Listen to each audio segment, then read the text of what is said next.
Psalm 29. David witnessed an awesome thunderstorm moving across the land of the Canaanites and attributed it to the power of the Lord.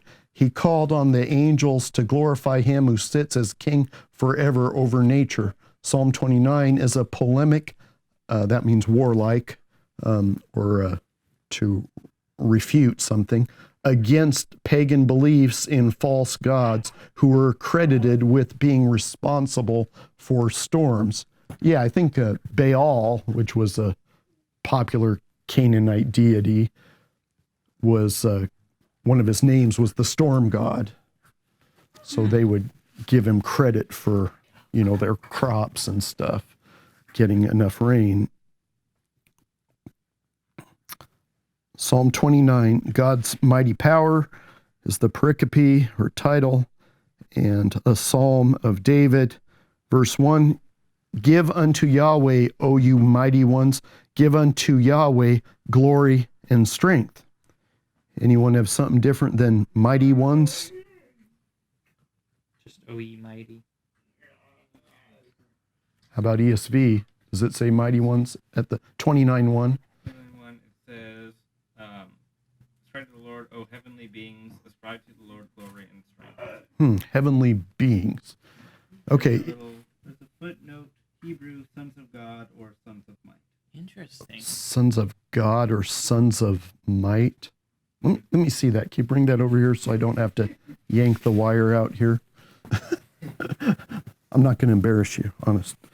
Let me see. Where is it? 29:1. 29:1, and there's a little footnote here. Whoa, that's a long. Right here. Oh, okay. Hebrew sons of God or sons of might. Sons. Okay, I didn't. That's strange. Here, I didn't know it said sons in that passage. I didn't think it did. I'm not sure. They might be doing the implied thing there, because I think it's just the word Elohim. Elohim, does anyone know the way that's normally translated? Eem is plural in Hebrew, like an S on our words. And L isn't L singular? Or? Well, if it... Isn't Elohim usually translated just God? Yeah, God. It is plural, so literally it's gods. But when it's used in a singular context, like with the singular verbs and stuff like that, then it's translated God, capital G, which means the mighty one. It's talking about God. But when it's talking about pagan deities, it's translated gods. But there's a thing like, starting with Genesis 6, remember the sons of God came down to the daughters of men, and they bore giants to them. So the Nephilim. And we see from, Job has the sons of God presented themselves to God the Father and to give account for what they've been up to, and among them was Satan, it says. So who are the sons of God? Fallen angels? Well, just angels. Fallen angels, non-fallen angels, all of them. Oh, okay, so it's just everyone. It means a direct creation of God. So these are, and sometimes that would just get dropped, like in the Psalms, I've seen it a few times, where it just says Elohim, and maybe it's translated like here, you mighty ones, or heavenly beings, but it's clearly talking about the angels who aren't gods, not God the Father. So I guess that's my long explanation of saying it's who is giving thanks here, who is giving praise. David's giving. Well, he's commanding, give unto Yahweh, O you mighty ones. Angels, right? Angels. That's a long explanation of that. This is talking about angels.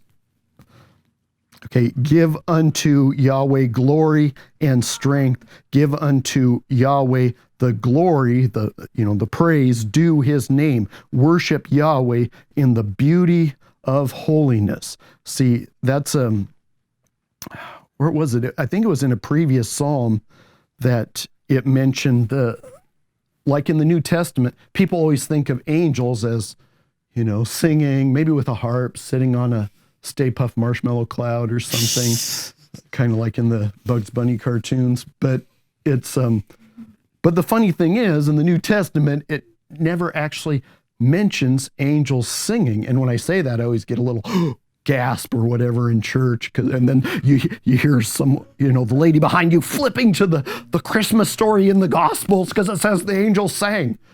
No, it says sang glory to God in the highest. It doesn't say singing. You just heard singing in your mind, but it doesn't say that. It never says that. But there is one verse in the Psalms that, if you understand that the sons of God means the angels, and it also calls them the stars, the morning stars sang at the creation, it mentions, it says they sang. That's like the only passage that I've been able to find in the whole Bible, but there is one that says if you understand that these terms refers to angel, it doesn't say the word angels specifically, but it says the sons of God, the morning stars, sang when God created the earth. So it's like a one-time thing?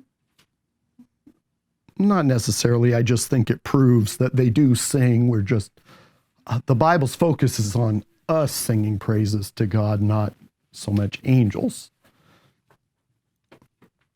Worship, that's one of his great gifts to us, and I think it's really a great gift when we're having troubles. What is David always praying about? It seems like he's having difficulties and oppression and depression and attacks by enemies.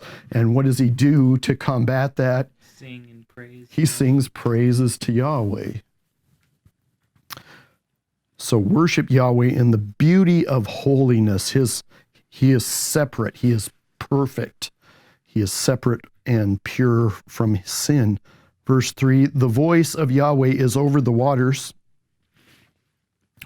The God of glory thunders. Yahweh is over many waters.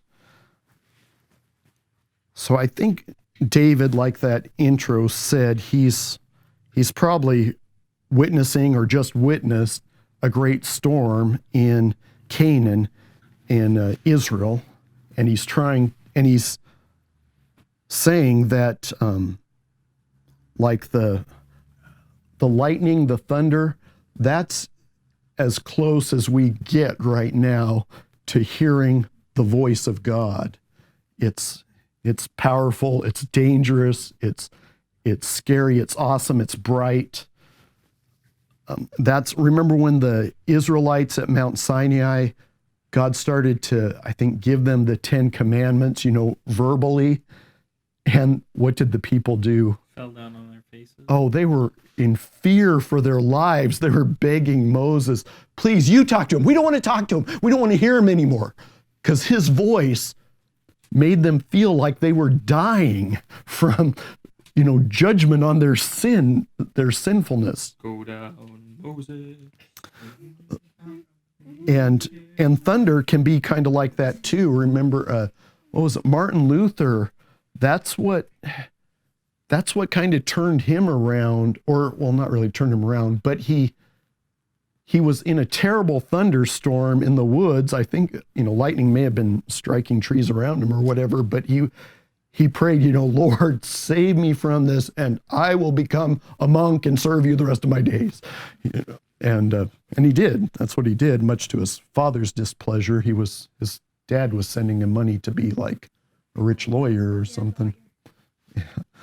Verse 3, the voice of Yahweh is over the waters. The God of glory thunders. And this is probably the same word that was translated earlier, Elohim. The Elohim, the mighty one of glory thunders. Yahweh is over many waters, many seas, many bodies of water. This could also point to his omnipresence. He's everywhere. One of the Psalms David talks about, if I go to Sheol, you are there. If I hide in a cave, you are there. No matter where I go, you're there, Lord. You're always aware and you're always present. Verse 4, the voice of Yahweh is powerful. The voice of Yahweh is full of majesty. 5, the voice of Yahweh breaks the cedars. Yes, Yahweh splinters the cedars of Lebanon. So there were these giant in Lebanon. I don't think it's this way today. I think the Muslims have pretty much denuded the beautiful forests up there, just like they did in Israel. But there used to be, it's a mountainous area north of Israel in Lebanon, and it used to be well known for its massive, massive cedars. In fact, King Solomon had the king of Tyre, I think it was, he would send just massive amounts of cedar logs down the Mediterranean coast or a river or something to supply the wood for building the temple. And for his palaces too, probably. So you're picturing the lightning coming down, and like these trees are like lightning rods. They go hundreds of feet up in the air, and the lightning comes down and splits some of them, and they fall down. And this is a picture of the power and the voice of Yahweh.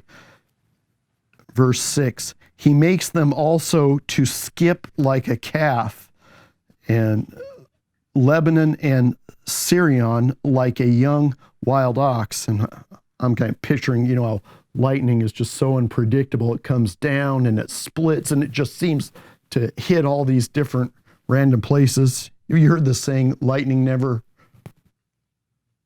anyone finish it? Strikes. Same place twice. Yeah, never strikes twice. That's actually not true. That's not true at all. There's some places where lightning is hit like dozens of times, maybe hundreds of times in the exact same spot. I think the Empire State Building is hit quite a bit. There's a park ranger once who was hit by lightning like half a dozen times. Oh, yeah, one person hit more than once. Yeah, he survived. I've heard of that. Well, he had stayed in the same place. Yeah, like he was out one night and got hit by lightning like multiple times. Like standing there multiple times? I don't know what he was doing. Yeah. It was like a fun fact inside of somebody. I seem to remember seeing a picture of like someone's foot after he's struck by lightning. He had boots with little, nails holding the sole in, and he took off the boot. There were like these,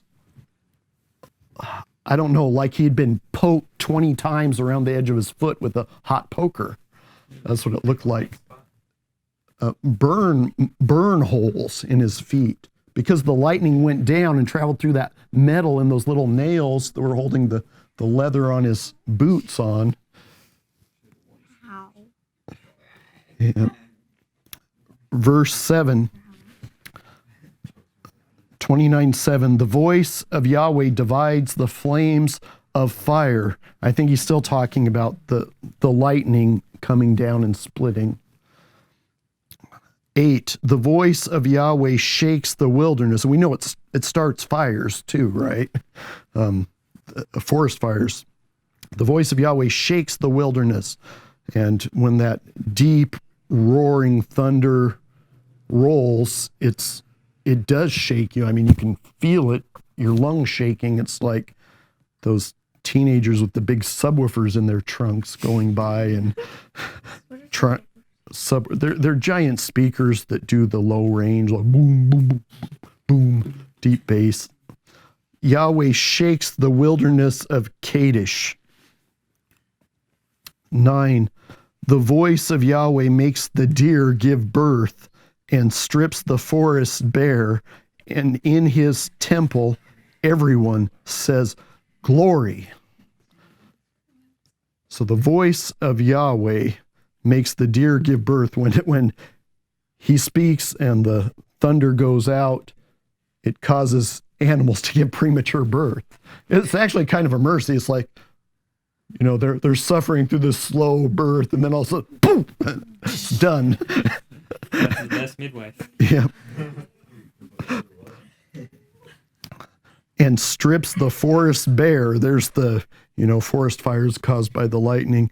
And in his temple, everyone says glory. Probably referring back to the people of verse 1. Who would that be? The angels? Yeah, the angels in his temple. This is the temple in heaven. Remember, according to Hebrews, that Moses modeled the tabernacle after the pattern, the heavenly pattern he had been shown, after the temple that's in heaven. So that's, the tabernacle is not the first temple. The first temple is the one in heaven, where God the Father dwells, and Jesus Christ. Verse 10, Yahweh sat enthroned at the flood, and Yahweh sits as king forever. So this kind of sounds like, where's the connection here? Like he's radically switching subjects or something, but it's not.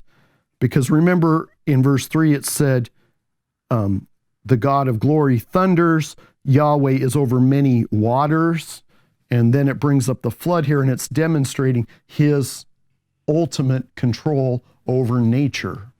He is the God of nature. Nature is not God, he is the God of nature. He's the creator of nature. If we said nature is God, what would that be?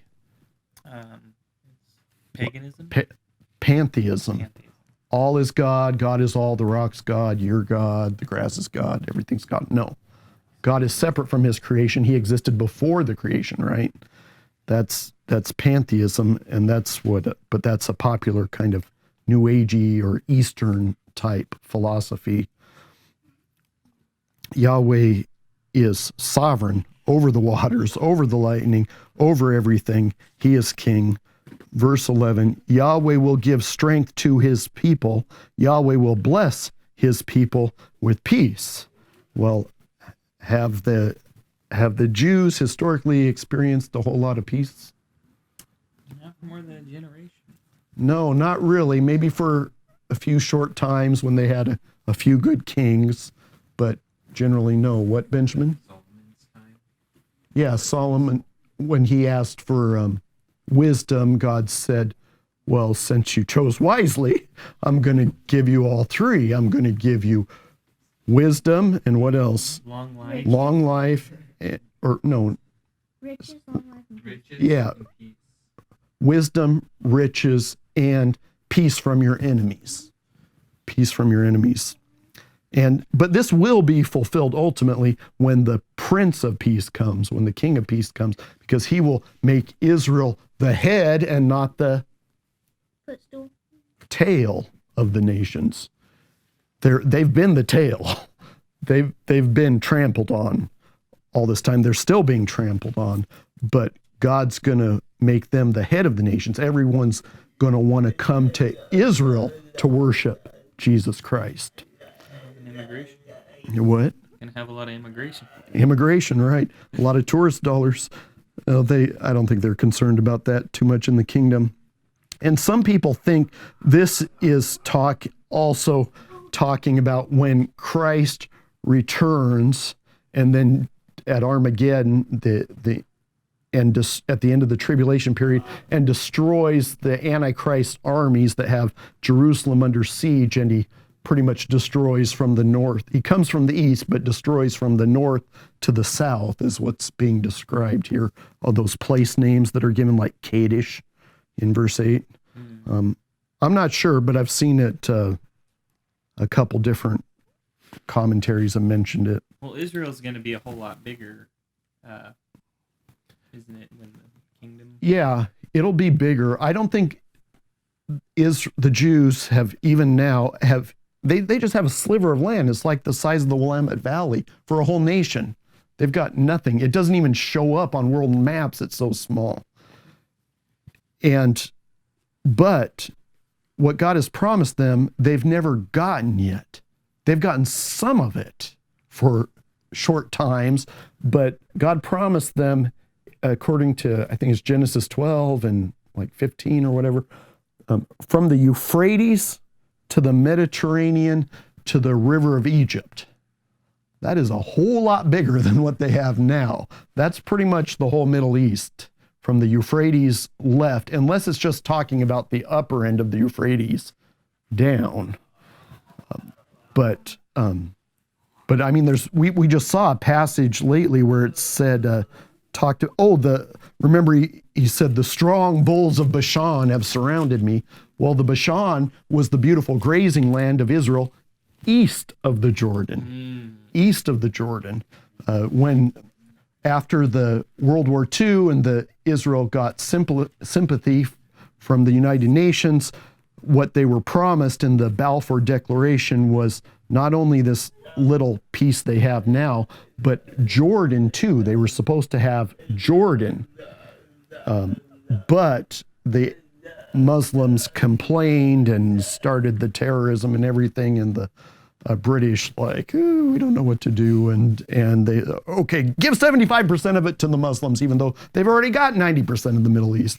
And is like, okay, yeah, that'll make them happy. They'll be peaceful from then on, right? They'll stop terrorizing the Jews in Israel. They don't want to drive them into the sea anymore. They're just peace-loving Muslims, right? Allah, the God of peace.